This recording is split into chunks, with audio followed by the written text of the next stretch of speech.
Hello everyone, thanks for checking out my Wilderness Farmstead channel. Before I keep going with my tilling, I just wanted to kind of show you the difference between the first till and the second till on this area down here. The first area up there, the ground was a little bit softer. I was able to do just one initial till and get a pretty good job done. This area last night, I started the second till on this area.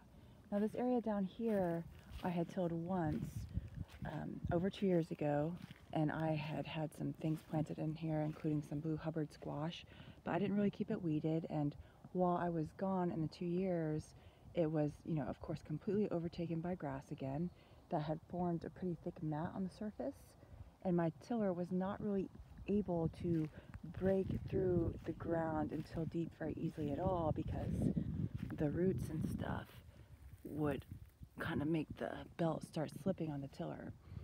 So since my mower is having a bearing issue that I need to have replaced before I continue on, I wanted to make sure to kind of keep the grass low in this area. I got a very quick initial till done to just sort of help start breaking up the surface.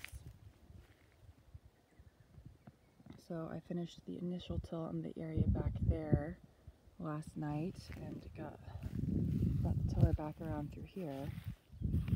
And you'll notice some of these grasses are still totally rooted in, but I couldn't really till deep in here.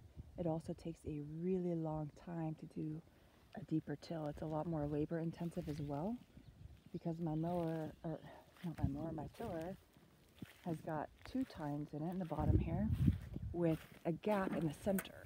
So if you want to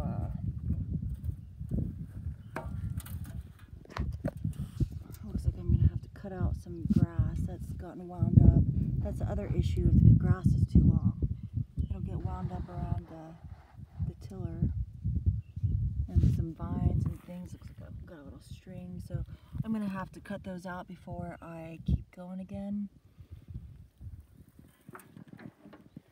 So this area here, now some of these grasses haven't completely turned brown yet because I just did this last night. But between this initial till and this secondary till, I had not quite 2 days of time for the surface to dry out and the roots to become kind of easier to break for the tiller. And so it's just got a much deeper till. Now when I use this thing, in order to not leave an until channeled in the middle and to like really kind of help break up the roots, I end up having to sort of rock it like back and forth as I till, and it's just really labor intensive. So besides having azuki beans and some market crops up here in this area that I'm planning on watering every once in a while, I'm going to be planting some azuki beans and probably try to get some blue Hubbards in down here if I can get them in time. And it's going to take me a while. I had to get my mower fired up after I arrived and get all of this mowed first, because I was really blessed to have a friend mowing part of the front yard for me and a little bit around the tree in the back here, and then he put this kept this pathway mowed down the back towards the back of my property. But I had to get all this other stuff mowed, and I abused my mower pretty hard. I also wanted to see, okay, what's gonna break, because I knew something was gonna need fixed, and I wanted to get it fixed sooner rather than later. Now this area here is my garlic patch, and I'm gonna show you guys what this looks like in a little while. This grassy area here, there's a little bit of garlic in there that I want to also pull up. Now, garlic, you're supposed to plant it every fall and then you harvest in the summer. And it is a perennial, but you're supposed to replant it so that the bulbs grow full size. And I have a bunch of different specialty garlics down in here. And what I'm going to have to do, unfortunately, is after I pull them up, I'm going to have them checked for fungus and nematodes to make sure they're still good. Like here's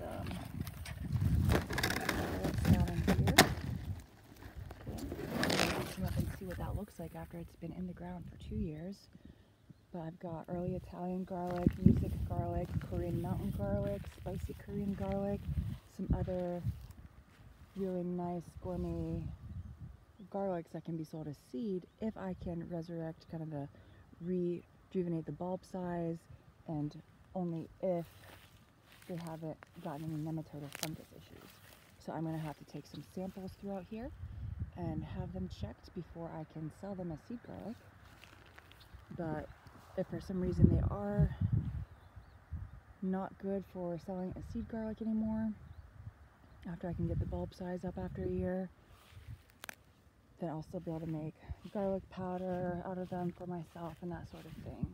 That back hill area here that I haven't gotten the mower through yet is where I'm going to be planting my garlic, because you have to change spots every often.